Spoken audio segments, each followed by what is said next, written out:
Yesu Kristo. Amen, amen. Turamukije inshuti n'abavandimwe, ababyeyi bacu, abato n'abakuru,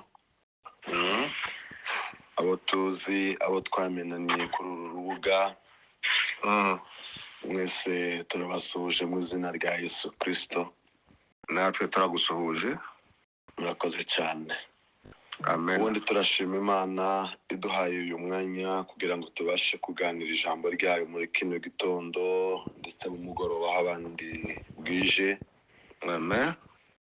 Ubundi tunashimira abakozi b'Imana babonye ko ari iby'ingenzi kugira ngo muri iyi minsi ibiri tubane mu bw'ijambo ry'Imana.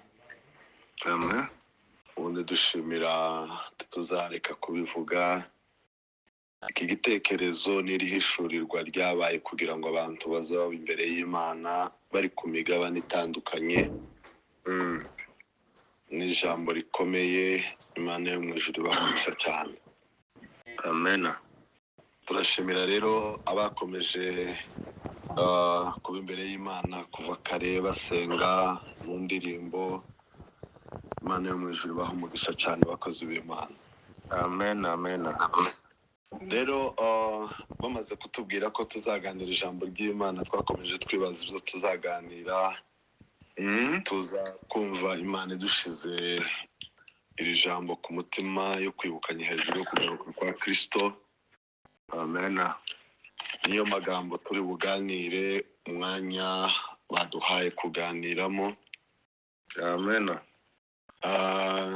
Reka rero dusome ibice nka bingahe z'urufatiro muri Bibiliya.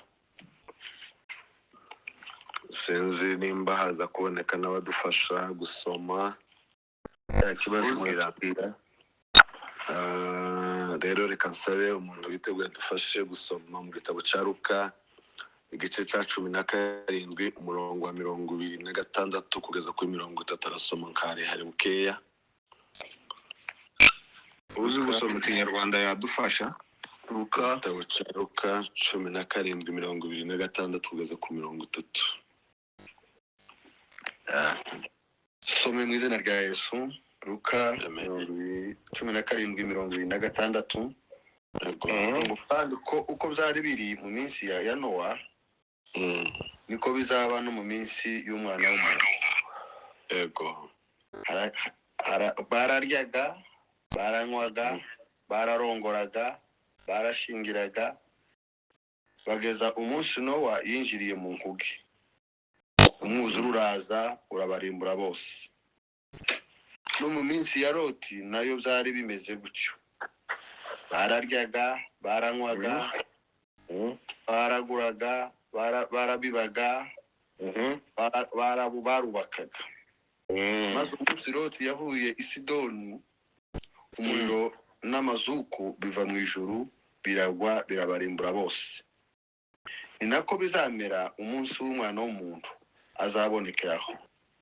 Uwo munsi uzaba hejuru y'inzu, umunsi uzaba hejuru y'inzu, ibintu bye bikaba biri mu nzu ye. Bizamanuka, ntazamanuka kubikuramo. N'uri mu mirima nuko ntazasubira inyuma.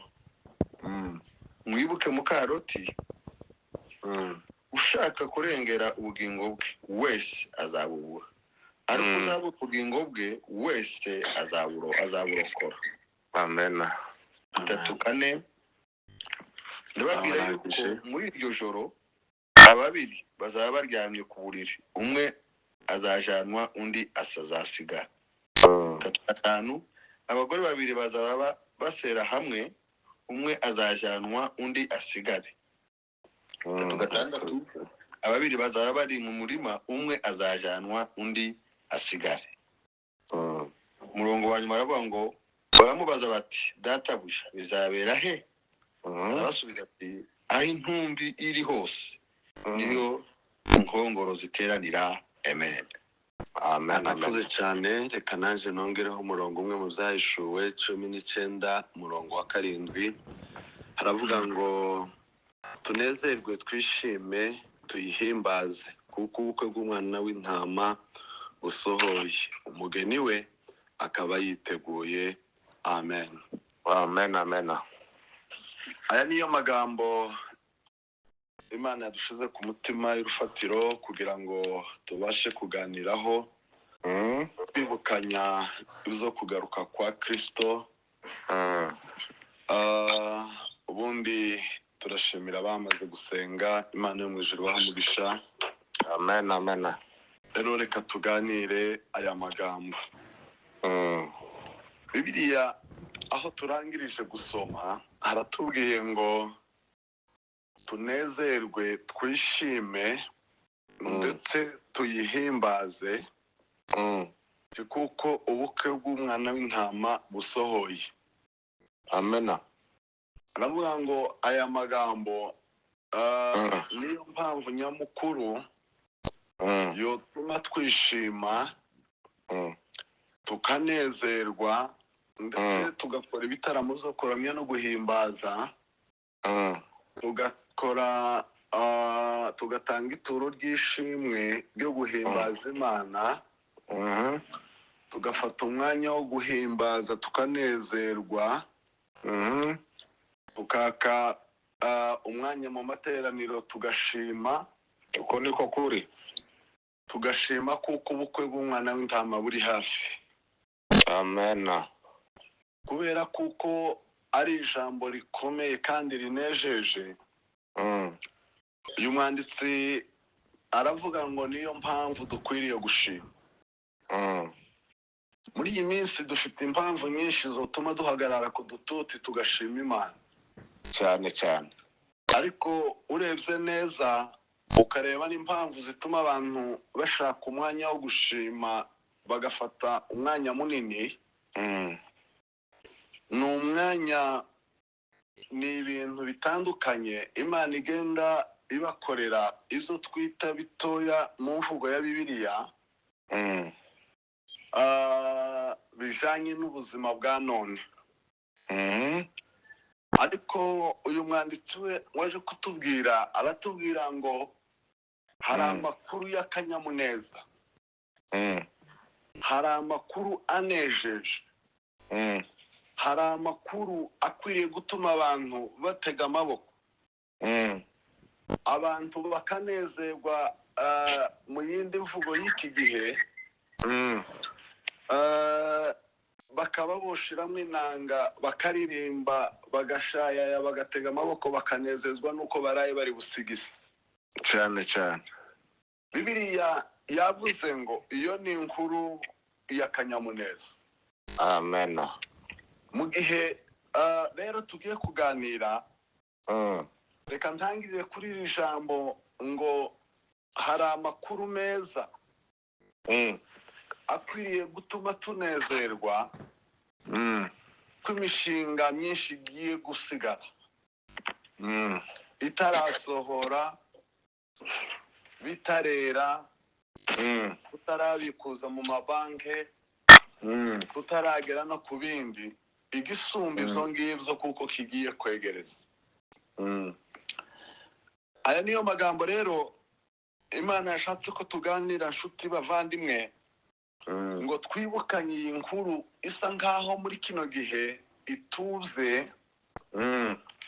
Aya akaba ari amakuru abantu benshi baryamiye, abantu benshi batagishaka kumva, abantu benshi batagishaka kubwiriza, ahubwo abantu bakumva kuko bohindukira ndetse bagasa naho kwita mu mvugo y'iwacu ngo birubuye mu batemwe, bumva kuko ibo bazaragwa isi.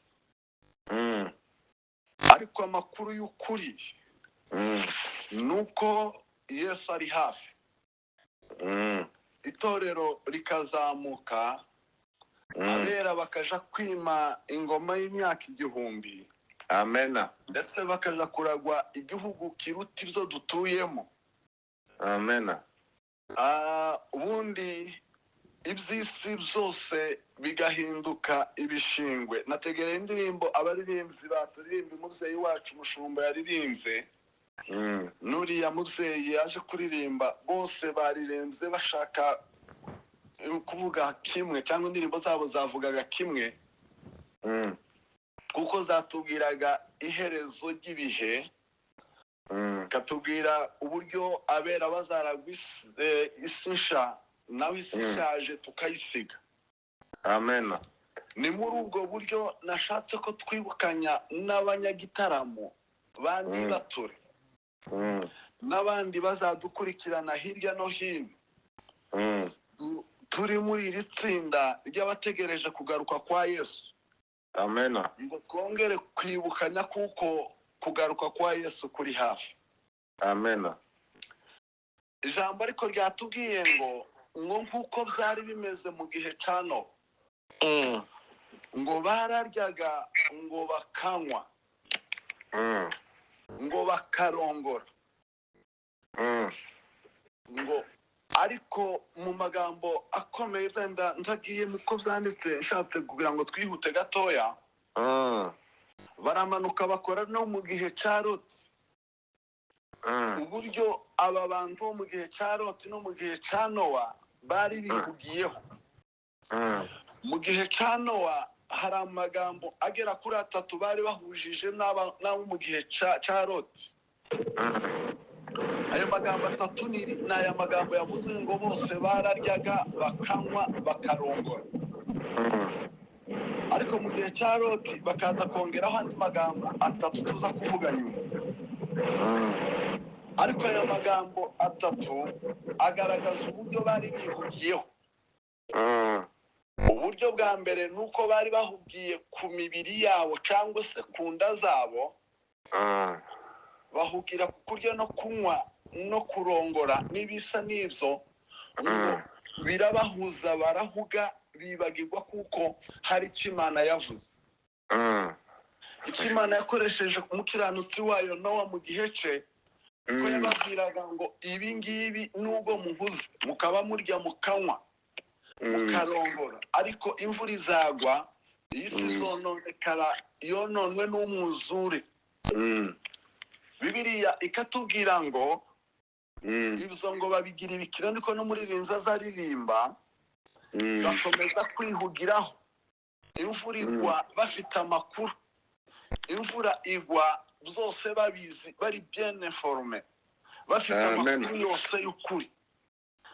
Ariko Bibiliya iratubwira ngo kugeza ubwo inkuge yuzuye, ngo Nowa asiga akingura imiryango iminsi 7 kugira ngo arebe kuko bokwemera bakinjira.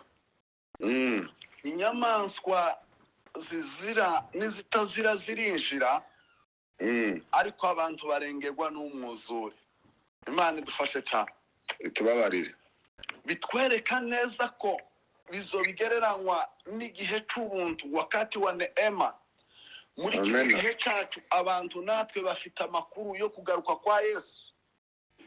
Ibitaramo dutarama kuzuka ukerera, abandi bakibuza ibitotsi barushe bavuye mu mirimo kugira ngo tube mu gitaramo, si impamvu zo kwihuzenza mu gihe abantu ibitotsi bahaye basaza ngo ibitotsi bimaze kuba bikeya. Ahubwo ni ukugira ngo turusheho kwibutsanya yuko umugeni wa Kristo akwiriye gukomeza kwitegura. Nanejejwe mu byahishuwe yavuze ngo n'umugeni ngo ariteguye. Ni ukugira ngo dukomeze tubwire abataritegura bari kumwe n'umugeni witeguye, kugira ngo ntibakazatungurwe bamere nk'aba bakobwa 5 bari kumwe n'abakobwa b'abanyabwenge, bafite amavuta ibo ntayo bafite. Kuko dusangira amagambo turimo kumva hanakomeye. Amen. Dusangira kumva ubutumwa bukomeye buvugirwa kuri uru rubuga. Mu matorero yacu harimo amatorero avuga ategura umugeni wa Kristo. Ayo ni amakuru y'impamu yuko umugeni ahayategurwa, kandi nta mugeni uza witegura nta mukwe. Ariko amakuru y'ukuri anejeje agomba gutuma tunezerwa tukishima torero ry'Imana. Yesu ari ku irembo. Yesu ari ku irembo. Amen. hari indirimbo twageza turirimba kera ngo iyo umugeni wamaze kwemera umukwe, tugasubiramo tukavuga ngo mugeni wa Yesu ngo witegure. Nashatse kongera kuvuga muri aya magambo ngo torero ry'Imana twitegure kuko Kristo ari hafi kuza kujana itorero. Amen. Ariko iri jambo twasomye muri Luka ryatubwiye ngo andi magambo twari twavuze ngo tuzakongeraho mu gitabo ca Luka, hongeyeho kuko mu gihe ca Loti ngo babibaga, bivuga kuko bahingaga bakeza bagasarura. Haravuga ngo baraguraga, yaani bari muri commerce, ubucuruzi bwari bubandanije. Irindi jambo baravuga ngo bari ko bubaka. Aya magambo ko atatu yongera arya yandi atatu bahuje mu gihe ca Nowa, bigaragaza kuko bari mu gihe ca development idasanzwe, kuko bimeze uyu munsi wa none. Kabisa kabisa. No kunywa, gucuruza no kunguka, kubaka amazu meza, ndetse no kubiba no gusarura muri kino gihe bifite umwanya wa mbere. Ariko umwanditsi yatwibukije muri Luka aratubwira ngo uko byari bimeze ico gihe niko bizamera igihe cyo kuza k'umwana w'intama w'Imana. Abantu bazoba bihugiyeho totalema, kuko abantu bihugiyeho uyu munsi. Abantu ko baritekerezaho, ko barizungurukaho, kuko icyo nacyo kiri mu bimenyetso bigaragaza iminsi y'imperuka, ngo kuko abantu ngo bazoba bikunda ubwabo. Abantu ko barizungurukaho, abantu ko bariteza imbere, abantu ko barashakisha, ariko muzo bahabashakisha ntiharimo gushaka ubwami bw'Imana. N'abari bari burimwo ko barasohoka kugira ngo basingire ibyo bahababona abandi bagezeho, ko barumva kuko basigaye mu majambere. Iyo babona abantu, hano hari umugabo umwe uzuhindura ibisenge nyuma y'imyaka nkingahe by'amazu, kuko kugira ngo agaragaze kuko ateye imbere cyane. Reka mvugire ijambo, kwihugiraho biragaragaza neza kuko abantu bashobora kuzatungurwa. Iterambere dufite none biragaragara kuko abantu bahaye batera imbere, ariko bahaye bava mu bushake bw'Imana. Ariko kandi turagira ngo twongere twibutse itorero rya Kristo ngo twubake, ariko Yesu ari ku irembo, kandi ibyo tuhaye twubaka bizosigara. Ducuruze, twunguke, tugire amakonte agazutse cyane. Ariko Bibiliya ijambo ry'Imana yavuga ngo uko umuntu yavutse yambaye ubusa ntaco yazanye mu isi, niko Kristo naza ntaco tuzatwara. Amen, amen. Tubibe, dusarure, turye, duhage, ariko iyi mibiri yacu izahinduka igitaka, ni igitaka mu kindi. Uko ni ukuri. Igifite icyo kimaze rero nuko tugomba kwitegura, kuko Kristo ari hafi kuza kwima ingoma ye. Amen, amen. Kristo ari hafi, ibi byose tubona bigahinduka umuyonga. Ibi byose tugokera, ibi byose bikaba sans valeur. Kuko Bibiliya ijambo ry'Imana riratubwira ngo, tuzabivugaho byendejo, yuko ngo ibyo tutarabona n'ibyo tutaratekereza, ibyo nibyo twabikiwe kandi nibyo tugomba guharanira. Amen. Rero ndagira ngo nibutse itorero ry'Imana, dutarame, tunezerwe, dusengera ibyifuzo bimwe bizosubizwa, ibindi Kristo azogaruka bitarasubizwa, kubera kuko twuzuyemo amavide menshi n'irari ryinshi, kuko bimwe tubisenga turi mu marangamutima. Yesu azoza tukiri ku mavi, kuko muri aya maproje twabwiwe muri Luka amwe zoba hatuma dufata iminsi ngahe y'amasengesho kugira ngo dusengere aya maproje abashe kuba realize. Ariko ayo mayitaje nayo zoba atarasubizwa. Amen. Ariko icy'ingenzi ijambo ry'Imana ryatubwiye uko hariho abirengagije inkuge ikuzura, ariko inkuge ntiyagiye gutyo, ntiyinjiyemo inyamaswa gusa, kandi abo ngabo bari imbuto ihagije ku Mana kugira ngo Imana yirongere abaragwa. Reka nongere mvuge ngo abahaye birengagiza aya makuru, inkuge kugaruka kwa Yesu umugeni ntazaza ngo asange ubusa.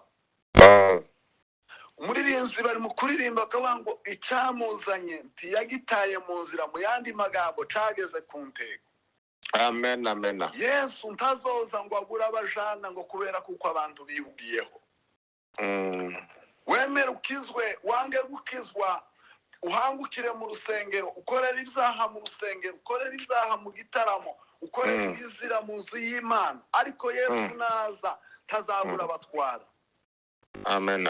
Yesu naza azojana umugeni wa Kristo, kuko ijambo ryatubwiye mu Zahishwe ngo tunezerwe twishime ngo kandi tumuhimbaze ngo kuko umugeni yiteguye. Haleluya. Amen. Bwana sifiwe. Umugeni ariho, umugeni arahari, abakijijwe barahari, umugeni abakijijwe nyabyo bariho. Niko Bibiliya ijambo ry'Imana ryavuze, sinje ni ibyanditswe byera. Abamesha ibishura byabo barahari, abahagaze mu kuri barahari, abatobesha ngo basambane ngo bishe bari mu nzu y'Imana bambaye izina ubukirisitu bariho. Oh haleluya. Amen. Barahari kandi ngo ni ijambo rigomba gutuma tunezerwa tukishima. Haleluya. Amen. Tugomba kwishima kuko umugeni arahari kandi nawe ariteguye. Nicyo gituma twongeye kuvuga ngo kuba mu itorero, kuba mu nzu y'Imana, kuba mu gitaramo haitoshi bila Yesu. Niko umuririmbyi yaririmbye ngo haitoshi bila Yesu. Amen. Twongeye kuvuga ngo nshuti bavandimwe, dutarame, tunezerwe, tube mu bicaniro, ariko atari ukugira ngo twiproteje, kugira ngo twubake reputation muri sosiyete. Iwacu mu misozi miremire, iyo umuntu yaharikaga akagira abagore babiri, cyabaga ari igitangaza gikomeye. Ariko kandi hariho abantu bageze baturaho baracuye abandi bagore iriya mu ibanga, kikaba igitangaza kuri nyamugore, ariko ntikiri igitangaza ku bamubyariye kandi babaga batuye muri wa muhano. Umugabo waharitse akaba ari ugugwaho n'ishano agafatwa nk'igicibwa. Bivuga ngo twebwe twarebaga ibigaragara gusa hanze, ariko Imana ireba ibyiherereye mu mitima. Imana izireba ibitagaragara mu maso y'abantu. Irashaka kuko umugeni wa Kristo yitegura, kuko Kristo umukwe ari ku irembo, atitaye ku bigaragara kuzo yereka abantu, ahubwo yitaye ku byihishe mu bwina bw'umutima. Mwene data yasenze aravuga ngo ijambo rice mu matwi ngo rimanuke rije ku ndiba y'imitima. Itamba kwitegura ngo kube hano hanze, gusubire kube iriya mu bwigobeko bw'imitima, dutegereze kugaruka kwa Yesu. Amen. Kuko imishinga uko yari iriho mu gihe cya Nowa irengerwa n'umwuzure, uko amaproje yahindutse umuyonga mu gihe cya Loti. Batubwiye ngo niko bizamera umunsi Kristo azogaruka. Haleluya. Amen. Ayo ni amakuru y'impamu, kuko avuze Bibiliya yuko ibyo byose duhugiyeho none bizahinduka umuyonga umugeni wa Kristo aje kuraga ubwami bw'Imana. Amen. Amakuru meza, Yesu ari ku irembo ngo ibintu bihinduke. Amakuru meza, Yesu ari ku irembo kugira ngo aze atware umugeni we yaguze amaraso ye. Ndagira ngo mvuge ibintu bigera kuri 4 cyangwa 5 bigomba gutuma umugeni wa Kristo anezerwa akishima. Ariko ntaragera kuri ayo magambo, hari ijambo usomye haruguru hariya twasomye mu gitabo cy'Izahishuwe. Yohana yaranditse aravuga ngo yumvise ngo ijwi rimeze nk'amazi asuma. Ntabwo ari ugukoma naho uze kubwira ngo ugenda wandike, ariko ntakubwiye ngo wandike. Haleluya. Amen. Uwo mugore ntibamumyutinge karateza akavuyo. Ego. Bibiliya yatubwiye ngo Yohana ngo yumvise ngo iyi nkuru ngo yaravugaga ngo ari amajwi ngo y'abantu benshi. Haruguru gatoya ngo yumvaga kandi ngo iyo nkuru ngo iryo jwi ngo rimeze nko kujya kw'amazi asuma. Ariko ayo majwi cyo yavugaga yuko tugomba kunezerwa tukishima tukamuhimbaza kuko umwana w'intama aje kwima ingoma ye. Hano niho nashatse musubira inyuma mvugemo amajambo abiri amaze tubone kuvuga ari amagambo ane tugomba kunezererwa. Amen. Nuko iri jambo, iyi nkuru umwanditsi yatubwiye ngo ni inkuru yumvikanye ariko atari nk'inkuru y'umuntu umwe, ari ijwi ry'abantu benshi. Nashatse kuvuga ko aya makuru hari abahaye abayavuga benshi cyane. Yemwe amakuru yo kugaruka kwa Yesu karahinda nk'amasararo. Abahaye bavuga aya makuru, Yohana yaritegeye iwacu iyo witegeraga isoko wumvaga abantu bahogerana. Ukumva ari amajwi nk'abantu bahaba mu zinduru, nyamara wagera mu isoko ukumva umuntu uko baraganira bisanzwe. Yewe hirya no hino hari amajwi ahaye yumvikana, ahaye avuga amakuru meza. Kandi iyo nkuru ntihayivugira hano muri Nibature gusa, ni amakuru ahaye yamamazwa hirya no hino kugira ngo umugeni wa Kristo arusheho kwitegura. Iri jambo aza kuvuga ngo yumvise ngo iryo jwi ngo ryarahindaga nga kujya kw'inkuba. Mu yandi magambo ni ukuvuga ngo iyo ni habari ambayo inashindo. Ayo ni amakuru afite igisindo. Ayo ni amakuru agomba kwivugiza mu mitima. Ayo ni amakuru agomba kugira igisindo mu bwonko no mu bwenge bwacu. Kuko Yohana yayumvise we hayavuga nka kujya kw'inkuba. Aya ni amakuru tutagomba kujereka ngo tuyavuge turya iminwa. Kuko Yohana we yayumvise ayo makuru aha yahinda nka kujya kw'inkuba. Avuga ngo Kristo yuko karibu kuja kubuchukua bibi harusi. Haleluya. Amen. Ni ukuri.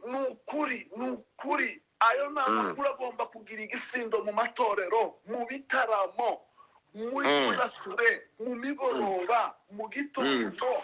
Lazima habari hizi ziwe na shindo katika mioyo yetu. Kristo yuko karibu kuja kumchukua bibi harusi. Amen. Haleluya. Amen. Ubu nyine hari amakuru adafite igisindo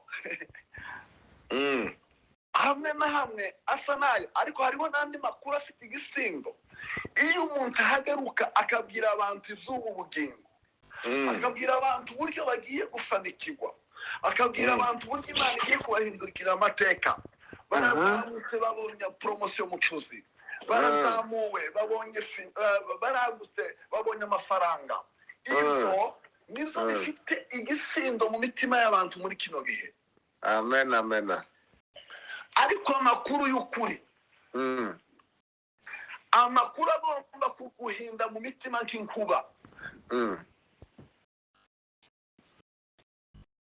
Bwana tusaidie sana.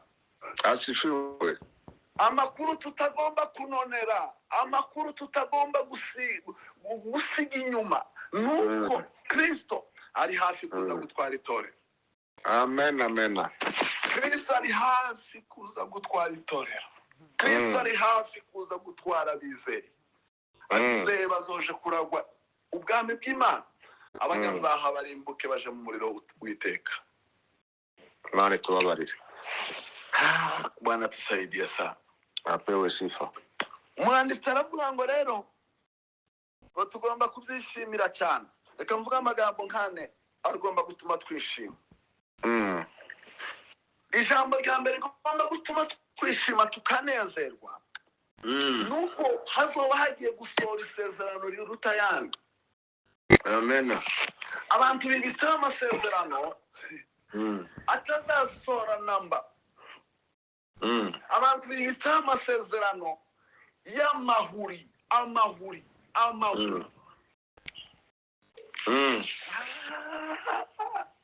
Abantu baryamye ku mahuri, amahuri.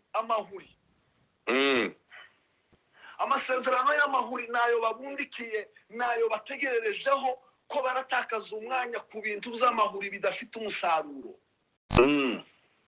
Ariko ndagira ngo mbwire bagenzi banjye, inshuti bavandimwe mu bato, isezerano ritari ihuri nuko Kristo ari hafi kuza gutwara itorero. Amen. Bwana asifiwe sana. Amen. Hari abaririmbyi bahani iwacu baririmbye ngo bafite randevu na Yesu. Dufite randevu. Iyo randevu ntabwo izoba rate, tizoba kwitiribe, ntabwo izaburizwamo. Yesu aje kujana abiteguye.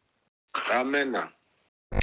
Mu gitabo cya Luka igice cya 22 umurongo wa 16,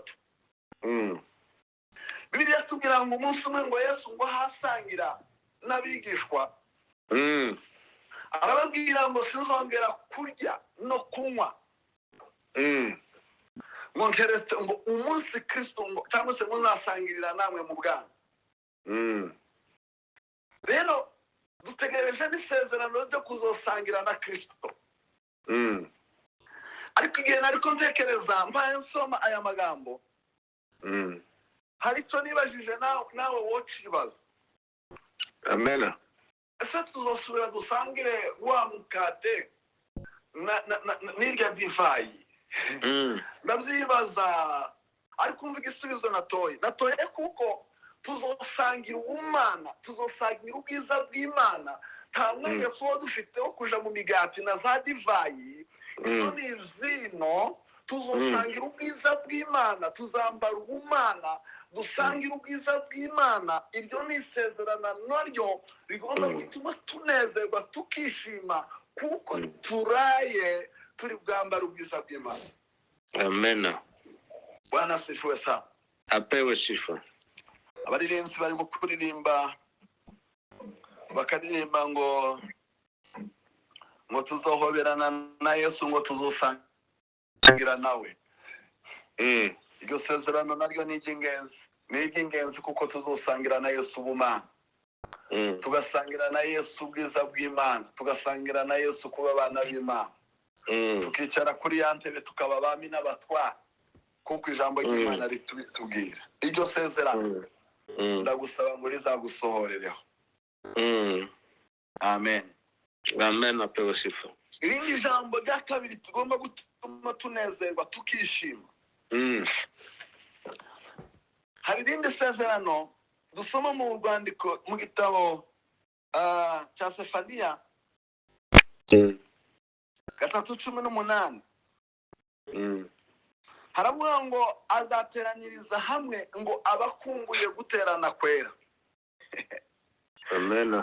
Haleluya, haleluya. Apewe sifa. Azoteranyiriza hamwe abakumbuye guterana kwera. Hazoba hasohoye isezerano ry'iteraniro ryera. Iyo umuririmbyi w'igiswahili yaririmbye ngo watoka milima, watoka mabonde, watoka katika shida, watoka bahari, watakusanyika. Haleluya. Apewe sifa. Umve, dufite ibintu byinshi muri kino gihe abantu bishimiye. Abantu kera hanje kuko n'ababyeyi bacu, ariko iyo twabaga mu materaniro abantu bataramiraga ku gutekereza ijuru. Abantu bakanezezwa nuko bazova mu isi bakaja mu ijuru. Ariko ubu nyine abantu bari kuja mu materaniro baha batekereza ikindi gihugu bapakanye.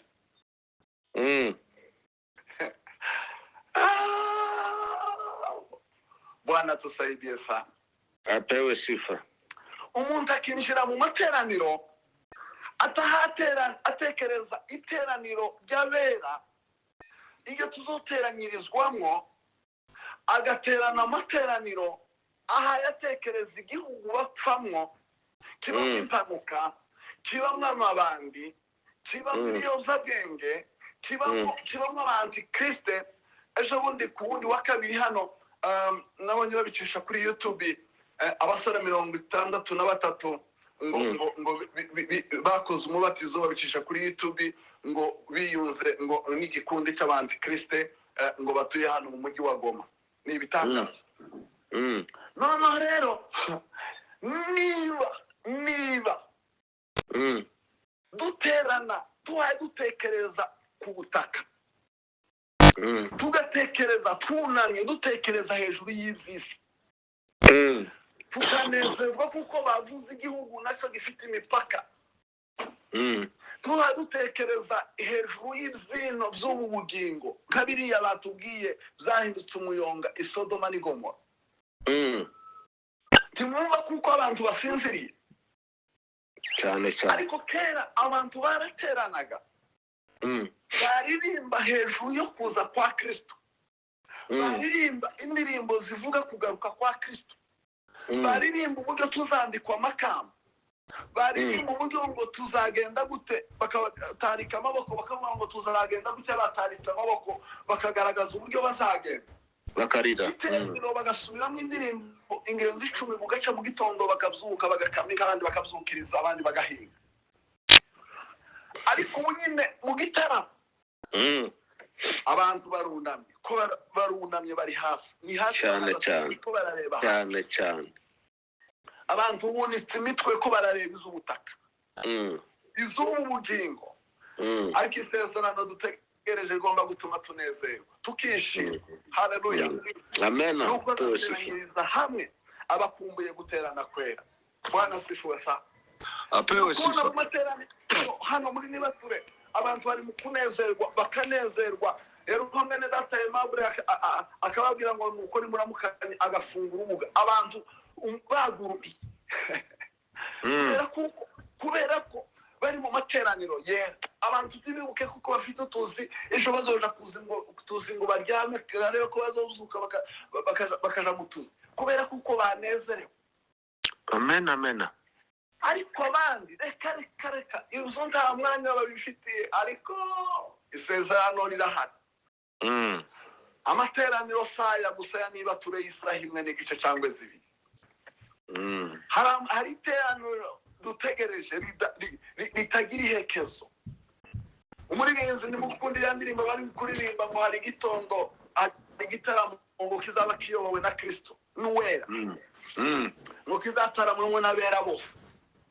Karirimbo ngo mfite amatsiko ngo kuzoba muri ico gitaramo. Bwana sifiwe sana. apewe sifa. igitaramo tuzotaha tugendera ku masaha, igitaramo tuzotaha tugendera kuri za gahunda, tuhatuvuga ngo igitaramo gusa tuzoba turi muri ruwanje, tuhadukaza twafashe. Haleluya. Apewe sifa. ngibyo bigomba gutuma tunezerwa. Turaye tuje mu gitaramo kidashira. Mwene data Aimable narumvise ngo yahoraga ngo avuga umudamu yaruka bivuga ubushize ngo yahoraga yumva ngo akeneye kuba mu iteraniro. Imana izomuhoze mu materaniro. Bwana kubarike sana. Apewe sifa. Dutegereje isezerano bigomba gutuma tunezerwa. Nuko hagiye gusohora isezerano ry'igitaramo kidashira. Igitaramo kidashira, igitaramo abantu bataha bareba ku butaka batunitse imitwe, igitaramo kizokura abantu batumbiriye mu ijuru. Amen, amen. Bibiliya iratubwira ngo ikindi tugomba gutuma tunezerwa, tukanezerwa, tukishima, tugahimbaza Imana. Nuko Kristo naza tuzambika ikamba ry'ubugingo. Bwana sishowe sana. Apewe sifa. Petro wa mbere 5 no kuri 4 haravuga ngo umutahiza naboneka muzambikwa ikamba ry'ubugingo. Umutahiza, haleluya, umutahiza naboneka muzahabwa ikamba ry'ubugingo. Bwana sifa. Apewe sifa. Dutegereje ibisumba ibyino. Hano hari ibintu byangirika, hano hari amakamba yangirika. Ni kubona abantu mu maseremoni bagaheza abandi amakamba akayimanika mu nzu iminsi mikeya, bwaca bakayikubura, abana bakayikinisha hanze. Ariko ngo Kristo namanuka akaza tuzamusanganira ngo azaduha ikamba ry'ubugingo, tuzahabwa kudapfa, tuzahabwa ubuzima bw'iteka, nta kurwara, nta gupfusha, nta kubura inshuti. Twese tuzoba turiho, twaranyoye kuri ya mazi y'ubugingo, twarariye muri cya giti cy'ubugingo, tuzoba dufite ubugingo muri twebwe. Imana ishimwe cyane. Apewe sifa. Bwana sifa sana. Umuririmbyi yarabiririmze mu ndirimbo zo gushimisha, araririmba n'iryo jambo rya 4, araririmba ngo nzasanga Yesu ngo nuko nzanyugwa. Nukuvuga ngo dutegereje kunyugwa muri iyi si. Abantu ntibanyuzwe, abantu barabihiwe. Umuntu akubwira kuri iki ngiki ntanyugwe, abageze kuri biriya ntibanyuzwe, abantu buzuye umururumba. Ariko umuririmbyi araririmba aravuga ngo nzasanga Yesu nuko nzanyugwa. Bwana sifuwe sana. Apewe sifa. Nza kurangiza ntituzanyugwa gusa. Umugeni wa Kristo ntazanyugwa gusa ari uko abonye Yesu. Yatangiye kunyugwa. Pawulo yarabyanditse aravuga ngo nize kunyugwa, nize guhaga, nize gusonza, nize kunyugwa, niyo nukomeze. Zabivugaho. Ariko Petro aje kwandika Timoteyo mu gice cya 6 umurongo wa 6 aravuga ngo icyo akora kubaha Imana ngo iyo gufatanije n'umutima unyuzwe harimo inyungu nyinshi. Niba kubaha Imana tugufite tukiri hano, niba kubaha Imana tugufite tugihumeka, niba kubaha Imana tugufite dutuye muri ibi bihugu bagipfa, biroroshe kuko twonyugwa tukanyugwa tukiri ino. Bwana siwe sana. Birashoboka ko abantu bonyugwa iyo kubaha Imana gufatanyije n'umutima unyuzwe. Harimo inyungu si ziza none gusa, harimo n'iz'ubugingo. Kandi si inyungu gusa ziriya dutegereje, haziriya tuvuye kuvuga haruguru. Harimo n'izindi nyungu dufite none zo kubaho mu buzima bunyuzwe, tukanyugwa. Abera ntibazanyugwa gusa uko babonye Yesu, banyuzwe kuko bari kumwe na Yesu bari nini. Bwana sifuwe sana. Apewe sifa. Tunyugwe nuko tumeze, tubone uko twitegura. Nitutanyugwa tuzomera nk'ab'i Sodoma n'i Gomora. Nitutanyugwa tuzomera nk'ab'i Sodoma n'i Gomora. Bibiliya ijambo ry'Imana riratubwira ngo bari barashatse bararongora, ngo kugeza ubwo hageze n'igihe Loti yari ko baheza abakobwa be batari barongorwa ariko ngo bakumva kuko bagomba kuryamana n'abagabo bagenzi babo. Bigaragara ko kutanyugwa gutaguma abantu bafite ubwenge bakagera mu rwego rwo gutakaza ubumuntu. Reka nongere mbivuge ngo niba kubaha Imana harimo n'umutima unyuzwe, uwo muntu afite ubumuntu, ni umugeni wa Kristo. Ariko nihasaba kunyugwa abantu bazatakaza ubumuntu, kandi Kristo ntazoza gutwara abantu batakigira ubumuntu. Imana idufashe, torero ry'Imana, kubaha Imana n'umutima unyuzwe, tunyugwe nuko tumeze, tunyugwe n'ibyo dufite, dutegereza kuza kwa Kristo. Amen, amen. Tunyugwe n'ibyo twagezeho, tunyugwe n'ibyo nuko Kristo yaduhamagaye tumeze, kugira ngo tuzabone Kristo tunyugwe. Kunyugwa tubisangiza nyanoa. Abategereje Kristo baranyuzwe, kuko ibyo uko bameze nuko bateye n'ibyo bafite, izo gusa zabahaye umutima unyuzwe. Mesikia wametosheka. Umurinzi w'Igiswahili yararirimba aravuga ngo mimi nimesikia nimetosheka, ngo Yesu katika maisha yangu. Amen, amen. Umve, titwanyugwa Kristo atari muri twebwe. Tituzahabwa kuba umugeni wa Kristo ngo Kristo ruko aje impanda y'imperuka ivuze. Oya. Ahubwo dutangira kunyugwa uko Kristo yinjira mu buzima bwacu, tugenda tunyugwa, tukagenda twitegura, tukarushaho kugenda twitegura dusa na Kristo. Torero ry'Imana, inkuru y'akanyamuneza, ni munyugwe, tunyugwe, kuko ibidutera kutanyugwa nizo zatumye bene data b'i Sodoma n'i Gomora benshi barimbuka cyane cyane. Nizo zatumye abari baturanye na Nowa barengerwa n'umwuzure. Inyamaswa zirinjira, ibo barengerwa n'umuhenge. Ubu nyine uyu munsi wa none zaba bimaze iki kubatizwa muri mirongo ingahe na kangahe, ariko inyamaswa zikazinjira mu bwami. Abari abapagani, abari abanyabyaha barimo kwinjira bakavayo, ariko abandi bagahangukira mu nzu y'Imana, bagahunikira bakihugiraho. Ubushize twari ko tubivuga hano ngo dufite abantu batazi igihe bakijijwe kubera kuko bavutse bamenye ubwenge bari mu nzu y'Imana. Ubushize nabajije umuntu n'umuntu mukuru kandi urengeje imyaka 40, namubaza ngo se wakijijwe ryari? Arambwira ngo nta gihe yigeze kubaho umupagani. Sinavutse ni umukristo kugeza umuntu avuka n'icyaha cy'inkomoko, nyuma yaho ukagenda ukabatizwa kuko wizeye ukabaye umukristo. Ntazi n'igihe yabatijwe, nuko niko bimeze, gusa ngo yarakuze ngo aja muri Sunday school bene ko. Iyo ni Emma, hariho abakizwa muri ubwo buryo, birashoboka. Ariko kandi hariho abantu batafite igihe bakijijwe kuko batazi ibyo gukizwa ibyo ari byo, n'ibintu biraho. Ariko tuze kurangiza inkuru imwe gusa y'akanyamuneza. Yesu ari hafi.